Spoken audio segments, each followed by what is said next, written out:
सती जी ने कहा मैं नहीं मानती, आपके कहने से कैसे मान जाऊं। बोले बाबा ने कहा जो तुम्हारे मन अस संदेह तो को नहीं जाए परीक्षा ले, तुम्हें मेरे बात पर भरोसा नहीं तो जाओ जाके परीक्षा ले लो। हाँ मैं परीक्षा लूंगी तभी मानूंगी। अच्छा ले आओ परीक्षा। सती जी ने क्या किया, कैसे परीक्षा लूं, ये अपनी पत्नी के लिए रोते फिर रहे, तो चलो मैं ही बन जाती हूं। तो सती जी स्वयं सीता जी बन करके बैठ गई रास्ते में। राम जी सीते सीते पुकारते आ रहे थे, और जैसे ही सती जी को सीता के स्वरूप में देखा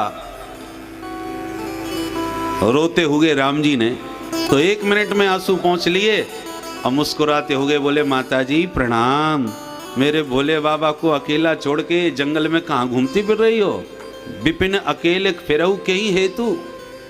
अब सती जी ने माथा पकड़ा, हे भगवान, इसका मतलब सचमुच नाटक कर रहे थे ये।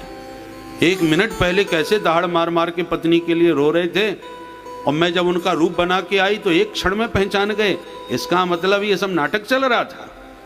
असलियत समझ में आ गई। राम जी की सर्वज्ञता का सती को ज्ञान हो गया कि वास्तव में सर्वज्ञ है। और जब लौट के आए तो भोले बाबा ने कहा कहो क्या परीक्षा ली। सो घबरा गई, अरे नहीं नहीं महाराज मैं क्या परीक्षा लेती, आपकी बात भला झूठी हो सकती है, मैं तो बस जाके आपकी तरह बस प्रणाम करके आ गई। भोले बाबा को लगा यदि प्रणाम मेरे कहने से करना था तो उसी वक्त कर लेती, कुछ तो गड़बड़ है, कुछ छुपा रही है हमसे। भोलेनाथ तो सर्वज्ञ है, आंख बंद करके तुरंत देखा, और सती ने जो नाटक किया सब समझ में आ गया। भोले बाबा का मूड खराब हो गया कि राम जी मेरे इष्ट देव हैं, तो सीता मेरी मैया है, और मेरी मैया का वेश बना लिया इसने, मेरी माँ का स्वरूप धारण कर लिया है सती ने, तो अब इस शरीर से सती से कभी भेंट नहीं होगी, क्योंकि धर्म विरुद्ध आचरण होगा। माँ का स्वरूप बनाने के बाद अब पत्नी रूप में तो मैं इन्हें कभी स्वीकार नहीं करूंगा, हमेशा के लिए सती को त्याग ही दिया। परिणाम यह हुआ कि सती ने फिर दक्ष के यज्ञ में शरीर त्यागा, दोबारा जन्म लिया पर्वत की पुत्री पार्वती बन करके, तब भोले बाबा को प्राप्त कर पाया। तो कहने का मतलब यह है कि भगवान की लीला बड़ी विचित्र है, जल्दी से समझ में आती नहीं। सो जाने जहि देव जनाई, जानत तुम्हें तुम्हें हो जाई। तो जैसे राम जी ऐसी कन्हैया, कन्हैया की लीला में ब्रह्मा जी का माथा खराब हो गया, चतुरानन चक्कर में पड़ गए, समझ में नहीं आया कैसा भगवान है, सबका जूठा मीठा खाता फिर रहा है। तो मैंने निवेदन किया ना, कलाकार वही है, भले ही करोड़पति है कलाकार हो, भले ही बंबई में बंगला हो, परंतु कुली या किसान का काम करेगा तो उस समय ओरिजिनलिटी दिखनी चाहिए कि वास्तव में ही किसान का बेटा। आतंकवादी बने तो आतंकवादी जैसा लगे, देखने वालों को संदेह हो जाए कि सचमुच आतंकवादी ही तो नहीं है। वो है कलाकारी, जिसमें जीवंत सचमुच वैसा ही लगने लगे। तो राम जी भले ही सर्वज्ञ हैं, सच्चिदानंद हैं, पर रोने का नाटक किया तो इतना जीवंत किया कि सती जी को समझाते समझाते भोले बाबा परेशान, समझ में नहीं हो ही नहीं सकता, ये भगवान हो ही नहीं सकते। यही तो भगवान की विशेषता है, यही तो कलाकारी है। तो ब्रह्मा जी चक्कर में पड़ गए कन्हैया की कलाकारी से। धामना स्वेन सदा निरस्त कोहकम, जो भी भगवान के धाम का आश्रय लेते हैं, गोविंद उनके समस्त माया प्रपंच को समाप्त कर देते हैं, जन्म मरण के सारे भव बंधन काट देते हैं। ऐसे उन सच्चिदानंद घन कृष्ण कन्हैया को हम सब मिलके प्रणाम करते हैं, उनके श्री चरणों का ध्यान करते हैं। बोल सच्चिदानंद भगवान की जय। प्रकार हैं जो अद्वैत निष्ठ वेदांती हैं वो ब्रह्म परक अर्थ करते हैं इसी मंगलाचरण का। तो मैंने कहा ना कि यदि मंगलाचरण की ही विशद व्याख्या की जाए तो भागवत सप्ताह मंगलाचरण में ही संपन्न हो जाए। इसलिए भागवत का जो सप्ताह होता है ये शताब्दी का सफर होता है, फटाफट गाड़ी दौड़ानी पड़ती है तभी जा कर के स्टेशन तक गाड़ी समय पर पहुंच पाती है। पहले हम लोग जब कथा कहते थे, संगीत भी नहीं चलता था, तो खूब जोश में, प्रारंभ में कथा में थोड़ा जोश भी रहता है कि ज़्यादा से ज़्यादा बोले, तो 8 घंटे कथा होती थी हमारा। 4 घंटे सुबह 4 घंटे शाम, 9 से 12 होती थी, सो 1 घंटे खींच लेते थे, 1 बजाते थे, और 3 से 6 की जगह फिर 1 घंटे उधर खींच लेते थे, तो ऐसे 8 घंटे। हमारी वह पुरानी लगभग 25 साल पहले हरिद्वार में गंगा के तट पर कथा हुई थी, उसकी रिकॉर्डिंग है। तो इस समय महाराज देश के कोने कोने में जो भागवत प्रेमी लोग हैं, ऐसी कहीं जगह नहीं जो भागवत के प्रेमी या कथावाचक जो बनना चाहते हैं, और सबके पास वह चिप मिलेगी वो उस जमाने की, क्योंकि विस्तृत कथा बहुत विस्तार से उसमें कही गई है।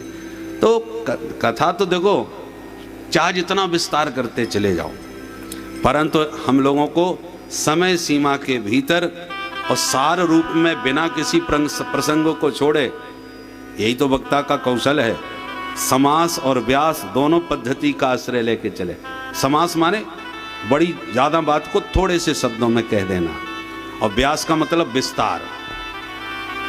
किसी विषय का विस्तार करे तो उसके मर्म में प्रवेश करके भली भांत उसके एक एक भाव को खोल करके रख दे, और समास करे तो बहुत सारी बात को थोड़े शब्दों में भी कह के आगे निकल जाए, तो विषय वस्तु भी ना छूटे और बात भी पूरी हो जाए। बोलो राधे राधे राधे। इसी को यही 2 शैली है, समास और व्यास, कभी संक्षेप में तो कभी विस्तार से। जब विद्वानों के बीच में चर्चा होती है तो ये जो मंगलाचरण आदि के विषय हैं ना, तो विद्वानों को परम सुख देने वाले होते हैं। उनके मर्म की चर्चा करो, भागवत के एक एक शब्द की व्युत्पत्ति व्याकरण के अनुसार और भावों को व्यक्त करो। तो किसी ने कहा कि हम बहुत बड़े विद्वान हैं, तो कहते हैं विद्यावताम भागवते परीक्षा, रणांगणे शास्त्रवेताम परीक्षा। कोई कहे मैं बड़ा वीर हूं, तो कभी युद्ध का मौका आवे तब पता चले कि तुम कितने वीर हो। जब कभी लड़ाई तुमने करी नहीं तो सूरमा तो सभी हैं। उसी प्रकार कोई कहे हम विद्वान हैं, तो भागवत उसके सामने रख दो, तब पता चले कि आप कितने पंडित हो, कितने विद्वान हो। बोलो राधे राधे राधे राधे। विद्वानों की कसौटी है श्रीमद् भागवत, ये परमहंसों की पवित्र संहिता है। आत्मरंजन इसमें होता है, आत्मरंजन, आत्मा को आनंद प्रदान करने वाला ग्रंथ है। परंतु स्थिति अब धीरे धीरे ऐसी हो रही है कि आत्मरंजन की यह मनोरंजन होता जा रहा है। आत्मरंजन का जो संतों का, विद्वानों का जो ग्रंथ था, वो आज सिर्फ मनोरंजन का केंद्र बन करके रह गया। प्राय लोग भागवत की कथा को भजन संध्या का स्वरूप प्रदान करते चले जा रहे हैं। तो संगीत का विरोध नहीं है, मैंने कल निवेदन किया ना, शहद होना चाहिए, परंतु दवा भी तो होना चाहिए। दवा में शहद हो तो ठीक है, पर शहद ही शहद से स्वाद तो बढ़ता है, पर स्वास्थ्य ठीक नहीं होता। लाभ जो भागवत के ज्ञान का प्राप्त होना चाहिए वो नहीं हो पाता। तो ये श्रीमद् भागवत का मंगलाचरण है। अब दूसरे श्लोक में प्रवेश करते हैं। धर्म प्रोज्झित कैतवोत्र परमो निर्मत्सराणां सता। इस श्लोक में व्यास जी ने 3 बार अत्र शब्द का प्रयोग किया। अत्र अत्र अत्र। धर्म प्रोज्झित कैतवोत्र, पहला अत्र। अत्र श्रीमद् भागवते प्रोज्झित कैतवः परमो धर्मः निरूप्यते। व्यास जी कहते हैं इस ग्रंथ में हम निष्कपट परम धर्म का निरूपण करने जा रहे हैं। अत्र शब्द में ये ध्वनि है, अत्रैव निरूप्यते नान्यत्र। जिस विधि से हम परम धर्म की व्याख्या इस ग्रंथ में करेंगे वो अन्यत्र किसी ग्रंथ में आपको प्राप्त नहीं हो सकेगी। अत्रैव निरूप्यते नान्यत्र। अब धर्म क्या है, परम धर्म क्या है, इसकी चर्चा आगे के प्रसंगों में करेंगे।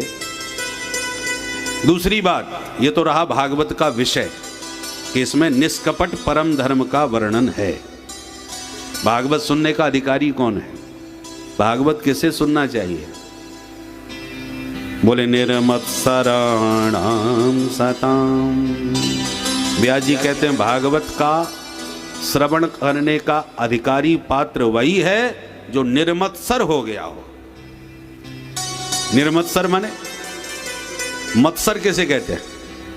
मत्तः अग्रे सरतीति मत्सरः, ये व्यक्ति मुझसे इतना आगे निकल गया।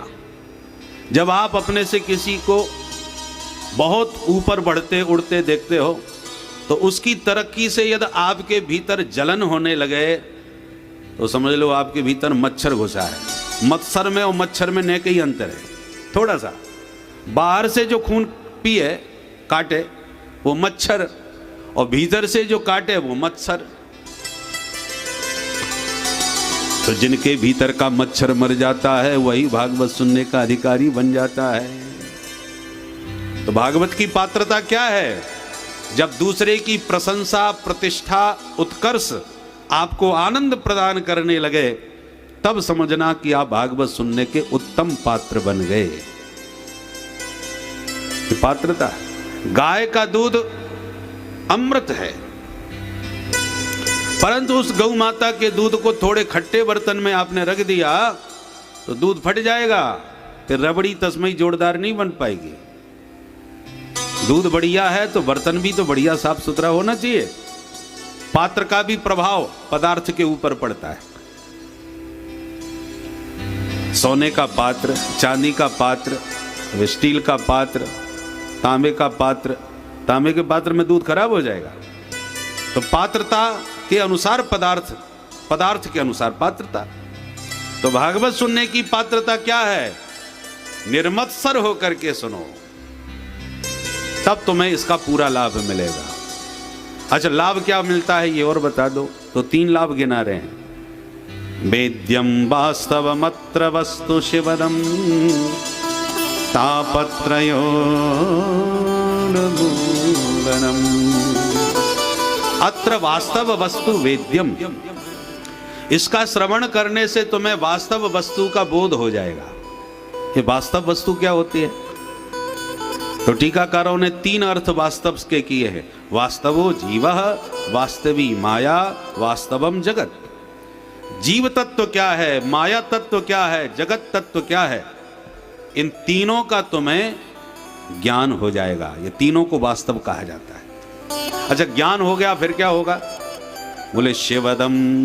यदि इन 3 तत्वों का ज्ञान हो गया तो तुम्हारा परम कल्याण हो जाएगा। शिव माने कल्याण, शिवम कल्याणम ददाति इति शिवदम। तुम्हें परम कल्याण की प्राप्ति हो जाएगी। अच्छा, कल्याण हुआ कि नहीं हुआ ये तो बाद में पता चलेगा। भाई मरने के बाद कौन कहां गया कैसे पता चलेगा? मरने के बाद प्राय सबके नाम में अच्छा ही लिखा जाता है। स्वर्गवासी, साकेतवासी, बैकुंठवासी, गोलोकवासी, यही सब लिखा जाता है। कितना भी दुष्ट पापी व्यक्ति मरे, परंतु ये कोई नहीं लिखेगा न फलाने नरकवासी। कौन लिखेगा? अच्छा ही लिखा जाता है। तो ये तो परोक्ष विषय है कि हमारा कल्याण हुआ कि नहीं हुआ। मरने के बाद किसको पता? आप टेलीफोन करके भी नहीं पूछ सकते कि दादाजी कहां पहुंच गए, कार्ड छपाना है। कोई संपर्क नहीं, ये केवल भावना के अनुसार ही कल्पना मात्र की जा सकती है। तो ये तो परोक्ष विषय है। प्रत्यक्ष फायदा क्या है ये बताओ। बोले तापत्रयोन्मूलनम्। व्यास जी कहते हैं तुम्हारे जीवन के जो दैहिक, दैविक, भौतिक ताप हैं, इन तीनों तापों का सर्वथा उन्मूलन हो जाएगा। एक तो होता है काटना, एक है उखाड़ना। काटा हुआ वृक्ष पुनः अंकुरित हो सकता है, परंतु उखाड़ दिया जिसको वो सर्वथा समाप्त। तो कहते हैं ये जो त्रिताप हैं, 3 प्रकार के ताप, तापत्रयोन्मूलनम, उन्मूलनम, जड़ से तुम्हारे जीवन से ये तीनों ताप समाप्त हो जाएंगे यदि इस भागवत रस को आपने ठीक से हृदयंगम कर लिया तो। श्रीमद् भागवत के श्रवण करने से सद्यो हृदय वरुद्धते त्रिकृत भी शुश्रूष भी तत्क्षणा। व्यास जी कहते हैं जहां आपने सुनने की उत्कट उत्कंठा आपके भीतर उत्पन्न हुई कि तत्क्षणात ईश्वर हृदय अवरुद्धते, उसी क्षण ईश्वर तुम्हारे हृदय में आकर के अवरुद्ध हो जाएंगे। शब्दों पर ध्यान दें। हृदय में हरि विराजमान हो जाएंगे ऐसा नहीं कह रहे, हरि अवरुद्ध हो जाएंगे। अवरुद्ध होने में विराजमान होने में बहुत बड़ा अंतर है। आप सब विराजमान हैं कथा में और अचानक कोई काम याद आ गया तो 1 मिनट में प्रणाम किया और खिसक लिए, परंतु जब कथा प्रारंभ हो और गेट बंद हो जाए, जैसे पूज्य श्री राम सुखदास जी महाराज का सत्संग होता था ना, आप लोगों ने सुना होगा, सुबह